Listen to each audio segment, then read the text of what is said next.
اور آج کی اس مجلس میں ایک اہم بات بھی آپ سے عرض کرنی ہے میرے دوستوں، اگرچہ یہ بہت زیادہ اختلافی باتیں ہیں لیکن بہرحال پتہ ہونی چاہیے۔ ہم میں مجموعی طور پہ اختلافات کا چونکہ رجحان ہے، منفی سوچ کا رجحان ہے، تو ہم اپنے علاوہ کسی دوسرے کو کچھ سمجھتے نہیں ہیں۔ جو میں جن سے میل کھاتا ہوں وہ علماء تو علماء ہیں، باقی کوئی کچھ نہیں دیکھتے۔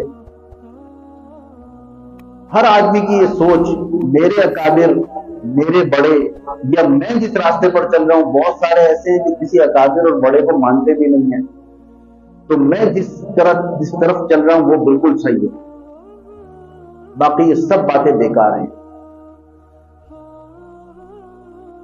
ہم نماز پڑھتے ہیں اور یہاں تک لوگوں کے ذہن میں خیال ہے کہ حدیثیں بھی بعد میں لکھی گئی ہیں، اصل تو علم قرآن کا علم ہے بس۔ میں آپ کو حدیث گنواتا ہوں کہ نماز میں کتنی احادیث ہم پڑھتے ہیں۔ آپ صلی اللہ علیہ وسلم کے منہ مبارک سے الفاظ نکلے ہوئے کتنے ادا کرتے ہیں۔ نماز شروع جب کرتے ہیں، شروع میں جو ہم دعا ایک نیت کرتے ہیں، نیت کرتا ہوں میں 4 رکعت نماز فرض ظہر کی منہ میرا کعبہ شریف کی طرف، جو بچپن سے ایک رٹی ہوئی ہے۔ آپ صلی اللہ علیہ وسلم نماز سے پہلے بھی دعا کیا کرتے تھے، اور پھر انی وجہت وجہی للہ فطر السماوات والارض حنیفا وما انا من المشرکین۔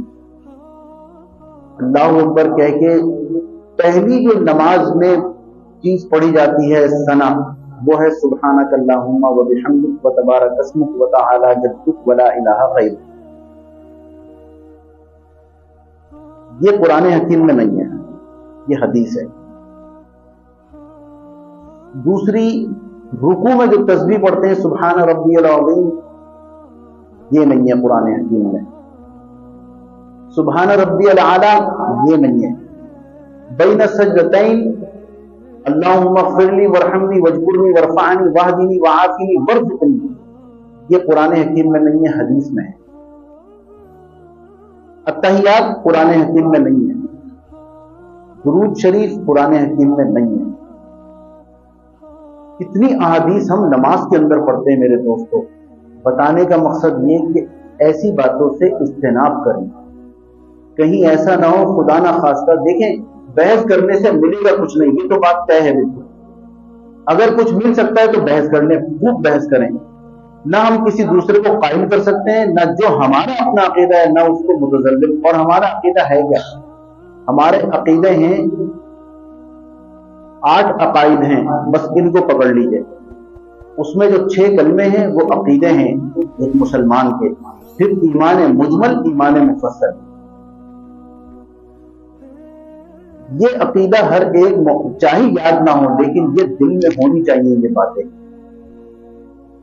پھر ہمارا اختلاف یہ ہے کہ رفع دین جائز ہے، اس میں جائز اور ناجائز کا مسئلہ نہیں ہے، اس میں اولا اور غیر اولا کا ہے، یہ افضل ہے نہیں ہے۔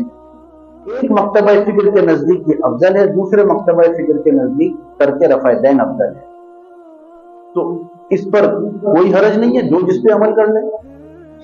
آمین بالجہر کہنے پہ ایک مکتبہ فکر کہتا ہے کہ کہیں، ایک کہتا ہے بالسر ہے، آہستہ کہیں، کوئی حرج نہیں۔ جو آہستہ کہہ رہا ہے وہ بھی ٹھیک ہے، جو زور سے کہہ رہا ہے وہ بھی ٹھیک ہے۔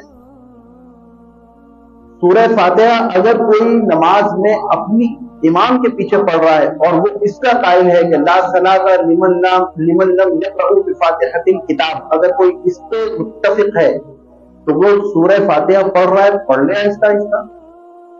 ہم قائل کرنے تھوڑی بیٹھے ہیں کسی کو کہ جی آپ پڑھیں اس کو لازمی یا نہیں پڑھیں اس کو، جو جیسا، اس سے کوئی فرق نہیں پڑ رہا ہے، کیونکہ یہ سوال ہوگا نہیں۔ جو میں بتانا چاہ رہا ہوں آپ کو وہ یہ ہے کہ جو سوال پوچھا جائے گا قیامت کے دن، پہلا سوال نماز کے بارے میں ہوگا، سب سے بڑی عبادت ہے، اس میں جس میں اختلاف ہے، ہاتھ کہاں باندھنا ہے، اس اختلافی مسئلے کو چھوڑ دیے، جس کا جو مسلک ہے، جو مسئلہ ہے، جو فقہ ہے، جس کی وہ پیروی کر رہے ہیں، اقتدا کر رہے ہیں، وہاں ہاتھ باندھ دیں۔ شروع سے ہم دیکھ رہے ہیں کہ یوں ہے، یہ بھی ہے، یہ بھی ہے، کسی طریقے سے بھی ہاتھ باندھ لیں، یہ پوچھا ہی نہیں جائے گا۔